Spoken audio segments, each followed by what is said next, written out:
মক্কা নগরীকে বলা হয় উম্মুল কোরা, সব শহরের মা, সব শহরের সেন্টার, পৃথিবীর নাভিস্থল। আল্লাহ তাআলা বললেন ওয়াহাদাল বালাদিল আমিন, আর এই নিরাপদ শহরের শপথ। এই শহর দ্বারা মক্কা শহর উদ্দেশ্য, কারণ রাসূল সাল্লাল্লাহু আলাইহি ওয়াসাল্লাম তখন মক্কায় ছিলেন। মক্কা নগরী, এই শহরের পূর্ব নাম ছিল বাক্কা।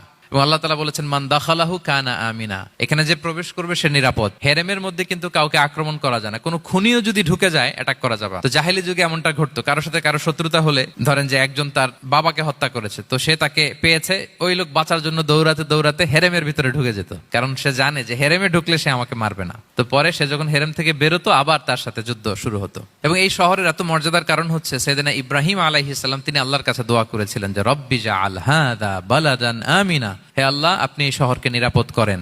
ওয়ারযুক আহলাহু মিনাস সামারাত, আর এই শহরের অধিবাসীদেরকে আপনি ফলমূল দিয়ে রিজিকের ব্যবস্থা করেন। এখনো দেখবেন যে সারা পৃথিবীতে যেই ফল নাই, মক্কাতে ওই ফল আছে। সারা পৃথিবী থেকে ফল ওখানে যায়, এবং মক্কার নেইবরিং সিটি তায়েফ, সেখানে অনেক ফল উৎপাদিত হয়, এখানে আসে। নিরাপদ শহর বালাদান আমিনা। এবং আল্লাহর হাবিব সাল্লাল্লাহু আলাইহি ওয়াসাল্লাম বলেছেন যে এই মক্কা শহর আমার সবচাইতে প্রিয় শহর। বাধ্য হয়ে তিনি যখন হিজরত করলেন মদিনায়, সেদিন বারবার তিনি মক্কার দিকে পেছনে ফিরে ফিরে তাকান, আর কেঁদে কেঁদে তিনি বলতেছিলেন যে মাক্কাতু আহাব্বুল বিলাদ ইলাইয়া, মক্কা আমার কাছে সবচেয়ে প্রিয় নগরী। লাউলা উখরিজতু লামা খারাজতু, আমাকে যদি জোর করে বের করে দেয়া না হতো, আমি কোনোদিন মক্কা ছেড়ে অন্য কোথাও যেতাম না।